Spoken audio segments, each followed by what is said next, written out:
The convergence of ancient wisdom and modern science. So we're not going to be talking too much about nutrition. A little bit more about me. I would tell you, but this doesn't click. Okay. So I'm a mother of 5. My eldest is 22, and I have a daughter in college, and I have 2 high school students and a middle school student. I'm a licensed certified professional midwife. Certified professional midwife just means that I do out-of-hospital birth. I'm not a hospital-based midwife. Our practice is Inner Circle Midwifery, based here in Philadelphia. Effectively, I'm an entrepreneur because I'm in private practice. I am doing home birth now, but I also have birth center experience in El Paso, Trinidad, and South Florida, Miami. One of 4 licensed home birth midwives, and I'm the first Black licensed midwife in Philadelphia, and my student is now the second. And I've attended about 800 births, and I'm a graduate of Temple University. Junior. So, talking about ancient wisdom, that's just traditional knowledge passed down through generations and ancestral practices. And then modern science is more of our contemporary understanding based on empirical evidence and research. So the distinction is maybe things that have been told to us through old wives' tales, so to speak, or tried and true traditions versus things that have been tested against scientific measures. Our goal today is to talk about the synergy between these 2 approaches, namely in the field of epigenetics. So we're going to be talking a lot about epigenetics. Does anybody know what that is or have heard of that term before? Yes? Good. I'm trying to click. So, like I said, many traditional cultures viewed pregnancy as a holistic experience affecting body, mind, and spirit, not just a physical event. And the practice of midwifery is reflective of this approach because it incorporates physical, mental, and spiritual skills into the practice of caring for women. Like I always tell people, midwifery is not like a skill like if you want to be an electrician, you just go to school, you learn how to do it. There are so many other aspects of who you are that are brought into the practice of midwifery. Many of us feel called to it. It's not something that we always even want to do, but we feel compelled to it by God even. There's an emphasis on the mother's overall well-being for a healthy child development. And in modern science, particularly epigenetics, we're demonstrating how the environmental factors that a mom is in can influence the fetal development. And there is a growing recognition of the interconnectedness of physical, mental, and emotional health during pregnancy, even from a scientific basis.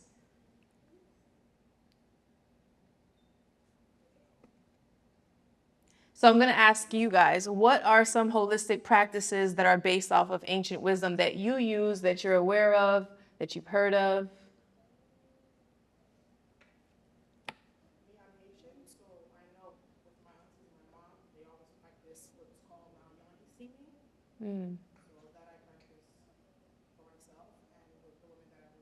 Yeah, yoni steaming. Can you tell those of us who don't know what that is, what that is? Yoni steaming is like basically a sauna for your vagina, and it helps for like if you use different herbs, whatever you're called to use. I use a lot of patient-based herbs, so and it goes to the like your tissues and your cells, so it helps you heal. It can help with fibroids. It can help with to regulate your menstrual cycle. So it has a lot of different benefits, and obviously even if you have like past traumas, if you have sexual trauma, yoni steaming will help that too. So it's like holistic on as far as your mental, your physical, and your spiritual. Indeed. Any others? Any other holistic practices that you're aware of? It doesn't have to be related to pregnancy. So the yoni steaming is really good too because, did you have one, Sarah? I mean, I just, watch people. I don't have children, but I watch people with like you said, it's not related to pregnancy, obviously, herbalism, holistic health, wellness, things like that. But like I watch women bind their belly a lot. Mm-hmm. That would be a holistic practice too. But I thought you were focusing more on. Yeah, it could be anything because ancient wisdom that we use, it transcends pregnancy. It could be in all areas of society. Even once we're done having children, we use a lot of those practices as we age, right? So yoni steaming is particularly relevant in the postpartum because 40 days postpartum, you can also do a yoni steam. And in Mexican culture, they also do something called a temazcal, where they do a personal sauna. So not only are you steaming, but you're also like literally like bringing in heat back into your body and recalling the events of the birth. So we're going to compare and contrast a little bit, more so comparing ancient wisdom and modern science in different areas of health.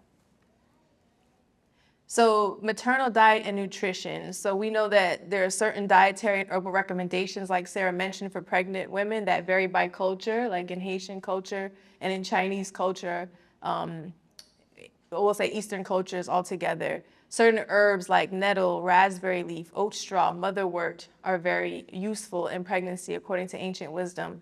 So in modern science, we're looking at how the maternal diet can influence gene expression in the fetus. And then apart from these herbal recommendations, some of the other vitamins and minerals that go into helping with the fetal development, like the importance of folate before you even get pregnant or in the early part of your pregnancy, omega-3 fatty acids and other nutrients. Stress and emotional well-being. In ancient wisdom, cultures emphasize the importance of a calm and positive emotional state during pregnancy, meditation, and prayer for stress reduction. And modern science has also found that the maternal stress can affect fetal development through hormonal pathways. So it's not just like an idea, it's actually something that's scientifically proven how your hormones can affect the baby by way of stress. And there are also studies on the benefits of mindfulness and meditation during pregnancy. Environmental influences. So traditional advice often included avoiding certain environments or substances during pregnancy. I've even heard, I think the Most Honorable Elijah Muhammad said that when you're pregnant, you shouldn't even look at things that are ugly because of the impressions that it leaves on you. If you're in a dirty environment, like like the streets, that you should avoid places like that because of how it can affect you. And then in modern science, epigenetic study shows how environmental toxins, of course, can affect fetal development. And the research on how the maternal experiences can program the development of the baby. And then timing and cycles. In ancient wisdom, some traditions recognize critical periods during pregnancy and then going as far as to determine when you should become pregnant, right? Like what's going on in the lunar cycle or what type of child does the society need so that we can create this child based on what's going on. And then modern science, the identification of critical periods in fetal development where epigenetic influences are strongest, and then chronobiology research on circadian rhythms and their impact on fetal development. So your sleep and wake cycles and how that affects your own hormone and stress levels. So what is epigenetics? Epigenetics, it sounds like genetics, but it's actually different. So epi is like around genetics. And the way that I think about it, it's like a house, and the child is the house that you're building, right? And then let's say that you're going to put light switches in the house. The light switches are the actual genes, like the genetics. That can't change. No matter what you do, whatever is going to be expressed is going to be expressed. But epigenetics tells us which light switches that we want to turn on and off at any given time. So they're still there, but the environmental factors determine, are we going to turn this on or turn this off? And that can change over time, right? And so there was a study, the Dutch winter harvest, where they were studying women who were affected by famine in like post-Nazi Netherlands. And they showed that the women who conceived during that famine, their children had a greater incidence of obesity and cardiovascular disease and diabetes compared to the children who were conceived prior to the famine and after, and that even the grandchildren of those children suffered more. So we're also looking at the transgenerational effects, and this is of course relevant to us as survivors of the transatlantic slave trade, where we were obviously tormented and given all types of things that we still suffer from psychologically and physically. So the study of heritable changes in gene expression that don't involve changes to your underlying DNA sequence. It's different because genetics studies the genes and the DNA sequences. Epigenetics studies the gene expression regulation without changes to the DNA. Key mechanisms of epigenetic regulation, DNA, this is like I'm not a geneticist, but this is an explanation. DNA methylation, the addition of methyl groups to DNA, typically silencing gene expression. So that's like the light switch that's going on and off. The histone modifications, changes to histone proteins that affect DNA packaging and gene accessibility. How accessible is this gene going to be available to us based on the environmental factors? And then non-coding RNAs, RNA molecules that regulate gene expression without being translated into proteins. So how does all of that play out in pregnancy? The importance of the prenatal environment. Fetal development is a critical period for epigenetic programming. Like I said, it's building that house. Environmental factors can influence gene expression in the developing fetus, and these changes can have long-lasting effects on health and development. This, of course, is relevant to me as a midwife because it informs a lot of how I practice. Nutrition, the way that diet affects fetal epigenetic patterns. Like I said before, the key nutrients that we focus on in pregnancy are folate, vitamin B12, choline, omega-3 fatty acids. And then, of course, stress. Maternal stress hormones can cross the placenta. If you don't know, the placenta is basically the life source of everything for the baby. It's the only organ that your body produces and then expels when it's done. So everything that you do that affects the placenta affects the baby. Prenatal stress linked to stress responses and behavioral outcomes in the offspring. And then, of course, environmental exposures like toxins.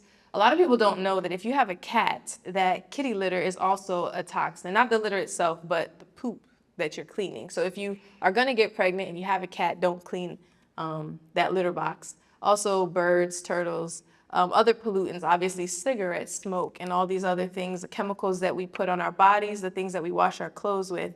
All of this can influence the fetal epigenetics, BPA, cigarette smoke, air pollution. And then the paternal contributions to epigenetics. If you're an older father, or if you've spent most of your life engaged in unhealthy habits, smoking, drinking, and then at 30 years old, you decide you want to have a child, then you have to consider how that lifestyle is going to affect the sperm, right? The sperm quality, and then the potential transgenerational effects through that paternal lineage. So it's not just about the mom and the placenta, it's all about the seed that's planted as well. So the epigenetic effect on fetal development and critical periods of development, developmental plasticity, key stages of the fetal development. These are just a lot of big words that basically mean the process of the baby becoming like a single layer organism to a multi-layered organism, right? And as that baby is stacking its body, there are different things that are more or less relevant to that and then more or less consequential, like certain exposures to toxins are going to be more significant in that earlier part than it might be in the later part. And how different organ systems are affected, the brain development, the cardiovascular system, and the metabolic programming, the immune system development and future health, and then again, the long-term implications of that.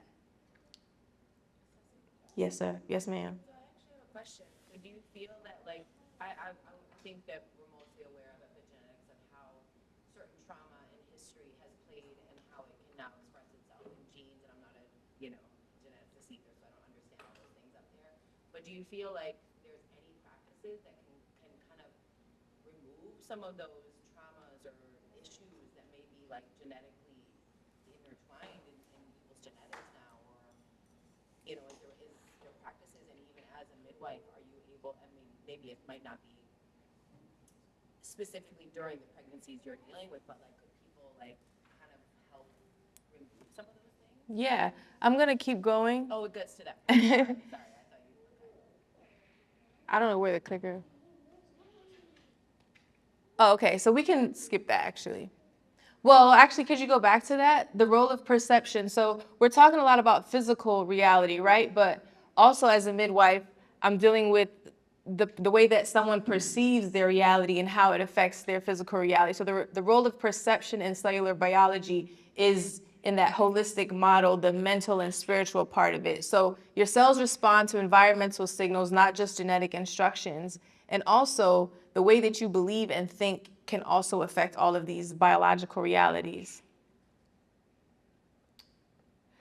This I found very interesting, and I kind of touched on it before, is how each trimester stacks of different emotion. And the first person that ever introduced me to that thought was Dr. Africa, and how in the first trimester, in the formation of the neural tube and early brain structures, the trauma that the mom experiences during that time can affect the baby's long-term ability to establish strong connections. And then thinking about the second trimester, weeks, that should be 13 to 28, there's a rapid brain growth development in the formation of the limbic system and how that is involved in the way that a child will process their emotions. And in the final trimester, refinement of those neural connections and how that can affect attachment trauma later on, or your ability to attach later on.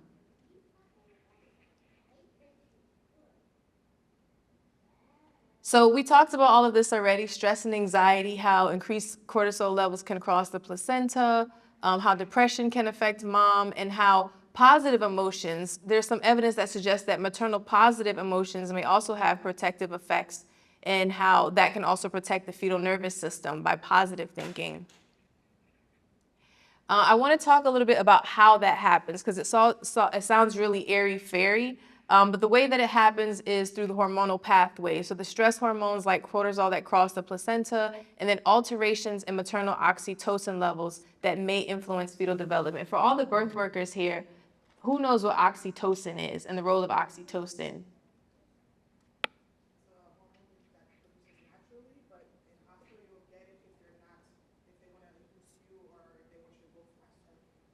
But it is produced naturally in your body, and it's like a love hormone, so you can get it like if, let's say, you know, like you have your partner, she's not dilating, you might want to take her on the side and give her a kiss, give her a hug, hold her hand. Love making too produces it, so yeah. Right. So oxytocin is a bonding hormone, right? When you don't have enough oxytocin in your body, then your body won't do what it needs to do to grow the baby healthily, and also the baby won't come naturally. But imagine if you had decreased oxytocin levels and increased cortisol levels. Who has the greatest chance of having a preterm birth in America? Who has the greatest chance of preterm delivery in America? Sorry? Well, my question is, who has the greatest chance of having a preterm delivery? No, just in general. Black women, right. So imagine if you're inundated with stress, which decreases your oxytocin levels, that bonding hormone, because there's no way to really bond well if you're under immense amounts of stress. Imagine having intercourse with your partner when you're not in a good mood. And then increased levels of cortisol, that will affect the baby's ability to stay inside your body and increase your chance of having a preterm delivery, right? So those are the hormonal pathways. And then cardiovascular changes. If you live in a high stress environment, or you live in Philadelphia and you're taking SEPTA to and from work, and you're hearing people getting cussed out, or you live in a place where food is not easily accessed to you, those maternal heart rate changes, or you live in Strawberry Mansion and you hear gunshots in the middle of the night, even though you can numb yourself to it, it does have a cumulative effect on your body, and that can affect your blood pressure fluctuations and also affect the fetal environment. So how the baby is expressing those genes is going to be affected by all of those experiences that you're having. Yeah.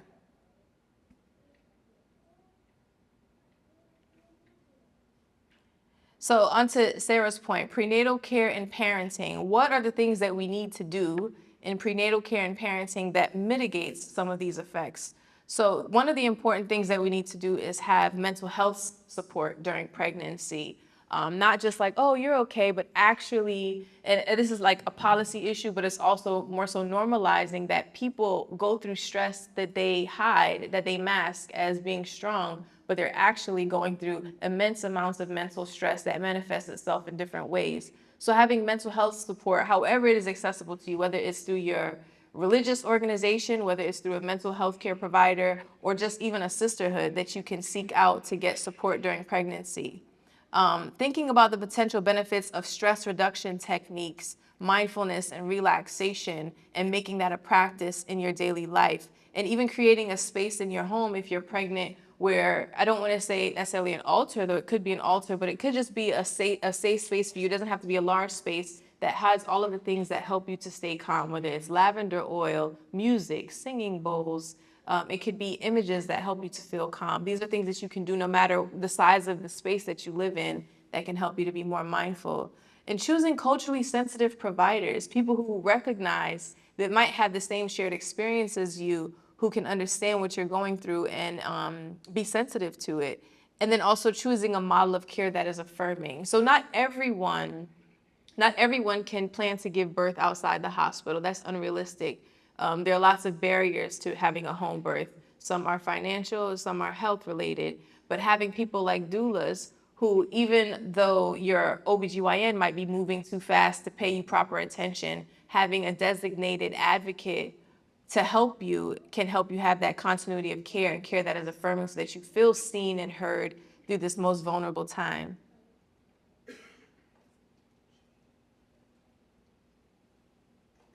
And the power of prayer in pregnancy. This is actually the basis of my midwifery capstone, was the power of prayer in pregnancy. And it involves a field of science called neurotheology, the study of the correlation between neural phenomena and the subjective experiences of spirituality. And this image is one that I kind of created on Bing, but these are depicting the two midwives in the Bible, Shiphrah and Puah, who were rescuing the Hebrew babies who Pharaoh told them to kill the male children. So this is one of the male children being rescued. You could say that's Moses, right? But the prayers that you put out into the universe can affect you as well, right? So that's more ancient wisdom. Taking it back to science, how does your brain activity change during prayer and meditation in regards to pregnancy? You have increased activity in your prefrontal cortex, which improves your attention and focus. You have decreased activity in your parietal lobe. You have activation of your limbic system, which helps you to emotionally regulate. And then you have potential increases in dopamine. Dopamine is also that thing that we get when we're scrolling on Instagram and Facebook, that like instant gratification, but prayer does the same thing. Serotonin and GABA, which is associated with improved mood, reduced anxiety, and an increased sense of well-being. This mom here was one of my clients, and she's had 2 home births now. The physiological effects of spiritual practice, the lower cortisol levels, the reduced blood pressure and heart rate. If you've even felt yourself get anxious and you take a moment to breathe, and if you were to check your own pulse, you'll feel it slowly going down, right? The potential positive effects on pregnancy-related hypertension. Hypertension is probably one of the most common complications for Black women. They could have a normal pregnancy, and then at 34, 35 weeks, all of a sudden, their immune system is like, hold up, and then hypertension kicks in. So this is a practice that is good to have throughout the course of pregnancy and even prior. And then the possible enhancement of immune responses to ward off certain illnesses, considering the fact that pregnancy is extremely taxing to the immune system. And this one is significant if you're planning a natural birth or unmedicated birth. It can help with altering your pain threshold and improve your pain coping mechanisms. And also there are some potential benefits for pregnancy discomfort and labor pain. So same thing. And then the potential epigenetic impact on the fetus itself, altering the hormonal matrix affecting the fetal environment. So all of the things that the baby is feeling, smelling, sensing can be affected through your words and thoughts and your behaviors. Changes in the cardiovascular function influencing the placental blood flow.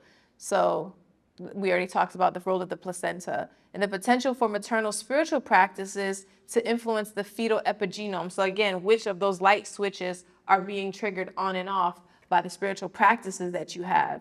And then the enhanced maternal feelings of connection and positive emotions towards your baby, like taking yourself to where your baby is and finding your center so that you can connect with the baby and synchronize what you know is best for them and to do those things. And then, of course, the potential influence on the fetal development through psychoneuroimmunological pathways, immune functions related to brain function. So that's more so like how you're, like, has anyone ever been feeling down or depressed and then you find yourself getting physically sick as a result? That happens a lot. Or if you are sick and then you're also kind of down, it kind of lengthens the time that you're sick. Same thing for baby. So practical implications for expecting parents. Lifestyle choices. it's important for you to observe your preconception health. Once you get pregnant, I don't want to say it's too late, because it's never too late to change your ways, but you should certainly be considering your baby's development prior to getting pregnant. So I always tell people, I thought there was a young woman in here, I always tell people to even take a prenatal vitamin or observe a prenatal diet, so to speak, before you get pregnant, so that your body is already prepared and you have the folate and you have the B12s and you have all of those nutrients already in your body to support the pregnancy, of obviously avoiding harmful substances and environmental toxins, and then regular exercise, and thinking about what we talked about for their potential epigenetic benefits. So some people I've seen in my practice, they were never runners before, but all of a sudden when they get pregnant, they just want to be runners. That's not wise. So whatever you're doing before you get pregnant is what you can continue once you get pregnant. And then the nutrition and supplemental considerations, a balanced diet rich in fruits, vegetables, and whole grains. Like I always say, eat with the rainbow, eat very colorfully. The importance of folate, B12, omega-3 fatty acids, all of those are essential for brain development. And then also consider the risk of over-supplementation. Supplementation is literally that. It's to supplement something that you might not be doing, but your food is your primary source of your nutrients. So if you're eating healthy, then you should only have to supplement for things that you might not get enough of, right? And also, your nutrition is the number one factor that affects your pregnancy in addition to your environment. Those two things go hand in hand. And then considering the stress management techniques that you have now or that you can develop in pregnancy, mindfulness and meditation practices, prenatal yoga and gentle exercises, importance of social support and positive relationships, and then sleep hygiene and its role in stress reduction. I think that pregnant people and postpartum people suffer the most from poor sleep habits than almost anybody else. All right, and in conclusion, epigenetics is a crucial factor in fetal development. The interplay between genetics, epigenetics, and the environment cannot be understated. Like not just what you eat, but also the things that you're exposing yourself to mentally and physically. It's also important to recognize that the father is just as significant as the mom and how these effects take place, and the power of epigenetics in shaping future generations, the potential for positive interventions to improve health outcomes, and the responsibility in creating optimal conditions for fetal development lies on both parents. And I had a birth video to show you, but it won't play. But this mom here, this baby, Isla Nale, the mom who has a towel on her head, this baby was born during COVID, and her son had cancer. Her baby, he was 4 years old, he had cancer, and she desperately wanted to not give birth in the hospital because she was afraid of what would happen to her child. And so she was a recipient of the Philly Birth Fund, and she had a lovely home water birth that I cannot show you, but she was so regal and goddess-like in her birth, and she was able to protect her family in the process. And that's it. Oh, that's just something else. That's about the differences between the different practitioners. I'm open to questions or thoughts. Yes, ma'am. So I have a couple. Could you mention again, you mentioned on one of your slides, there's a stacking that occurs during each trimester. Yeah. I don't know if I captured that right. So Yeah. you could just... Yeah, so Dr. Africa was explaining to me when I was studying with him before I became a midwife, that through different phases in the child's development, different emotions are stacked that correlate to the physiological and physical development of the child. So in the first trimester, we're concerned with how the baby actually attaches itself to the mother's uterus, because that's when you're at greatest risk for miscarriage. But also psychologically and emotionally, if you're under stress, mental and emotional stress during that time, that can increase that chance, right? And also potentially impact the baby's ability to establish strong connections on its own. So the same kind of idea translates throughout the course of pregnancy.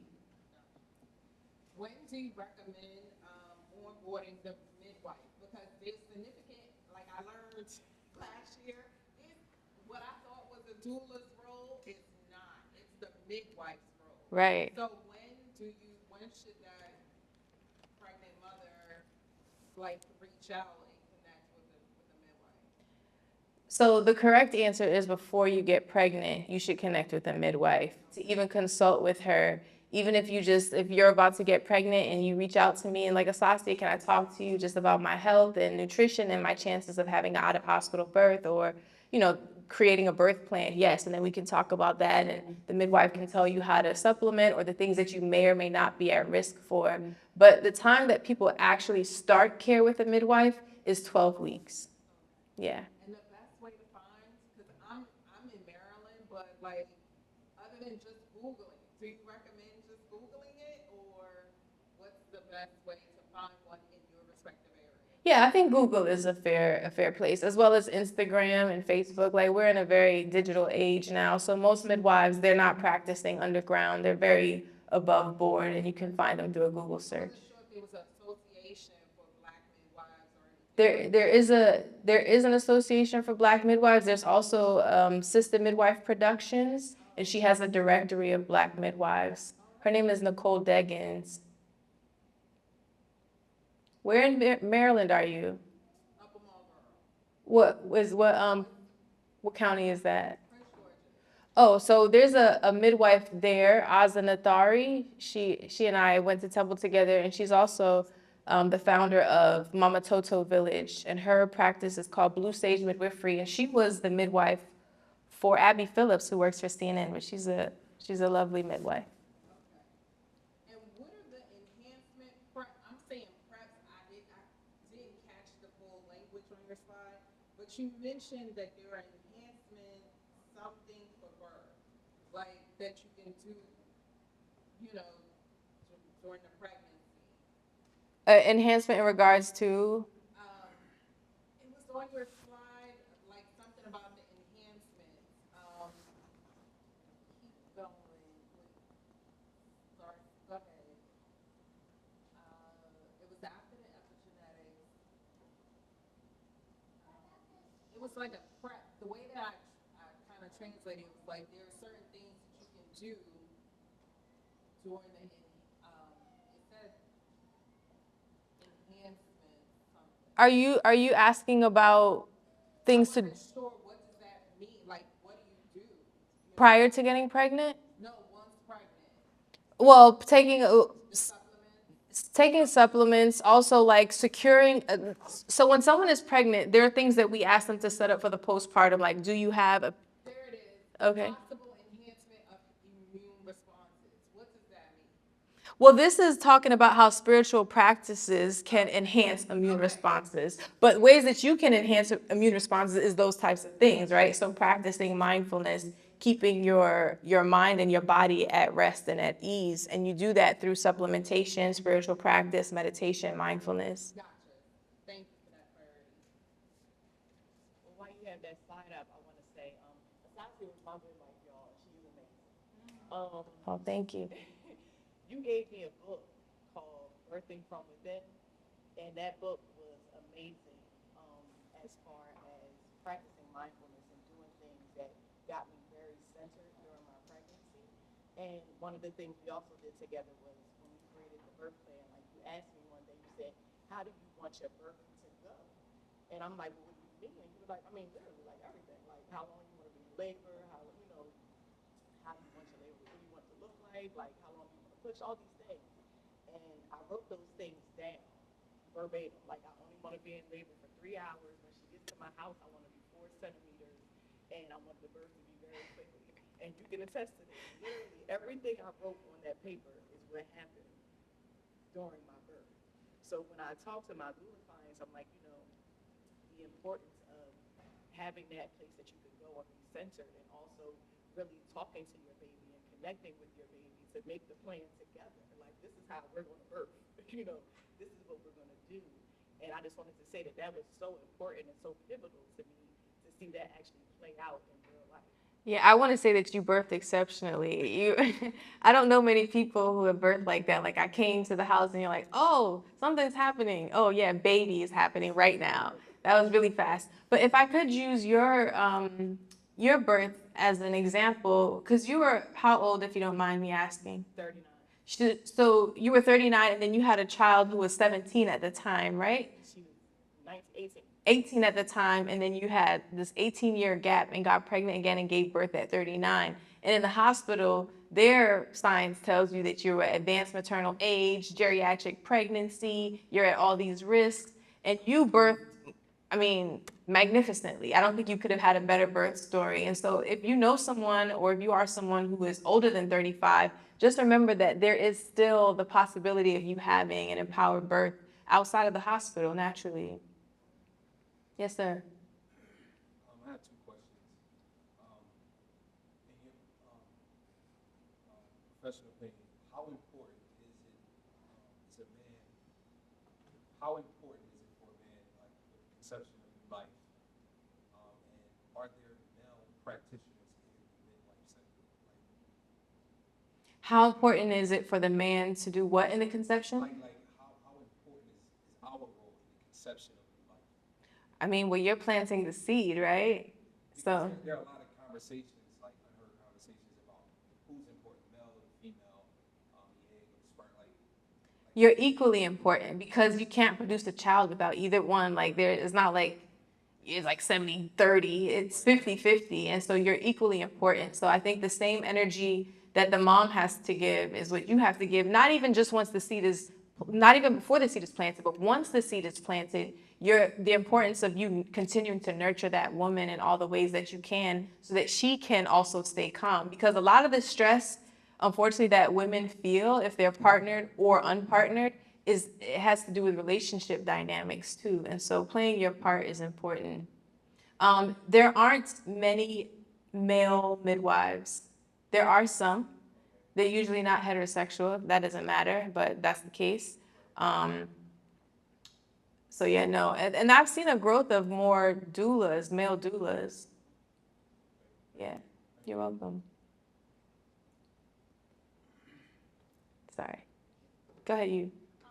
When you consult with people before birth, and let's say the partner has a habit of some sort, whether it be drinking or smoking, and it's the male, I'm sure you tell them right away to stop.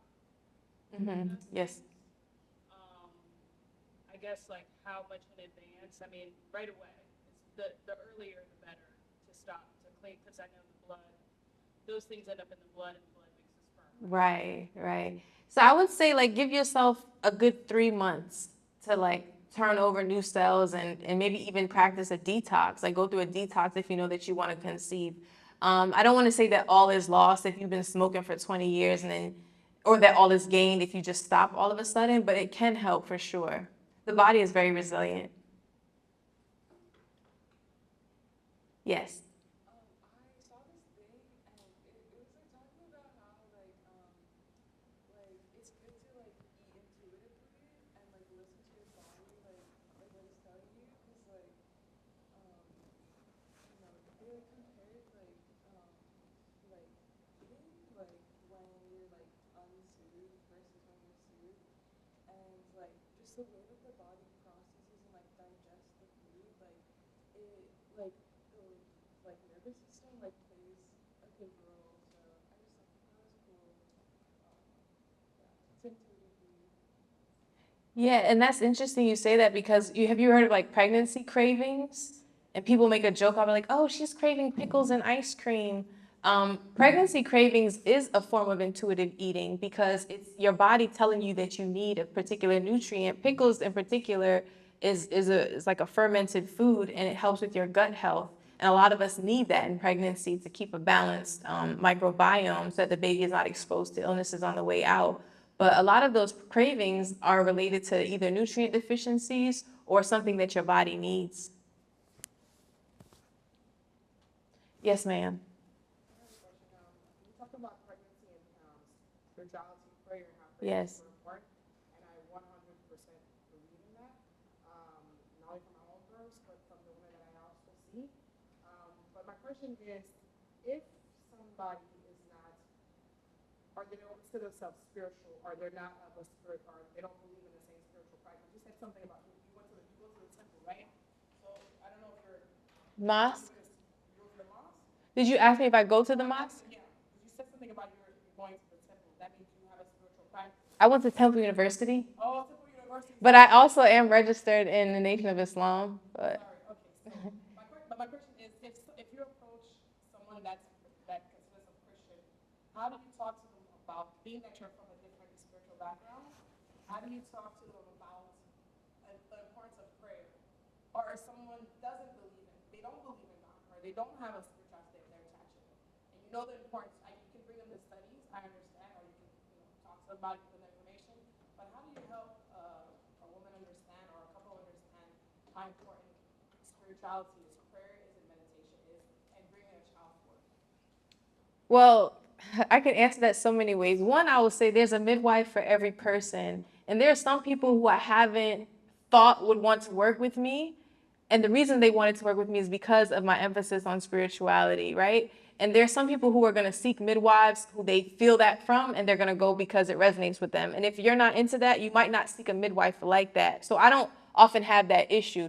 Not all of my clients are Christian, Muslim, or even spiritual necessarily. And so I try to meet people where they are. It might not be that when you're praying to God and you open up with the Fatiha, but the idea of focusing and centering your mind on something that you perceive to be higher than yourself is what is significant, right? And the goodness of that thing, and that the ability for that thing to comfort you is what's important.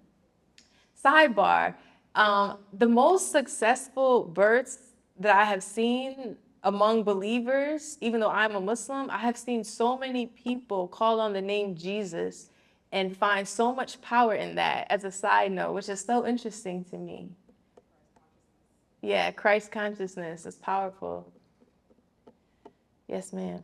So I know I think the research is coming out fairly new right now, and no one's really into this year, but vaccinations, COVID vaccinations, and fertility. I'm starting to see, even just in myself, I had to take it, but just a lengthening of a cycle, or even just some people may have like outright infertility. I think it was asked earlier, like what are some things that could help maybe what we do when we inject ourselves, things like that? Yeah, the sad thing about the COVID vaccine is that there wasn't any studies on pregnant people. And so we didn't know how that was going to affect pregnancy. And so, as you saw here, most of my clients who had gotten pregnant during COVID, the things that we saw were in the postpartum, like retained placenta or excessive bleeding. But I don't have enough information to say how the COVID vaccine affects pregnancy, but I would just say the same idea of detoxing and doing more research into the ingredients of the COVID vaccine and seeing how you can counteract that through the things that you put into your body, food and supplements. I'm sorry I don't have a better answer for that. But you're going to be okay. It's okay. That's what I can tell you for sure. Would you recommend someone to have a doula and a midwife? Oh, 100%. So cool. 100%. Definitely. So I was going to touch, that was my question actually. So I had a doula, and I didn't really know it was a difference between a doula and a midwife. So like, is the midwife more like for the emotional support, and is the doula more like the medical, like? The opposite. Yeah. So the doula is like your friend, and your midwife is like your doctor.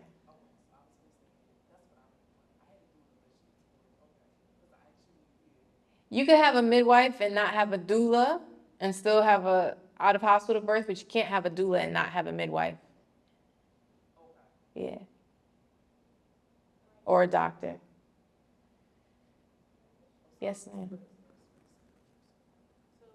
what would you recommend for like after birth, after the baby's here? Is there like certain supplements that you recommend, or should we continue taking the same ones during pregnancy? That's a good question. So I would recommend still taking the same ones that you were taking. On a practical basis, most people haven't run out of their prenatal, so they should just finish that, but then switch to a postnatal. And then I also recommend, like at your 6-week visit, if they offer you a blood work, to see what your chemistry is. So some people find that they're deficient in vitamin D and magnesium, and those deficiencies can contribute the most to mood issues. So I would say look at vitamin D, magnesium, and then all of the supplements that are in postnatal that support lactation.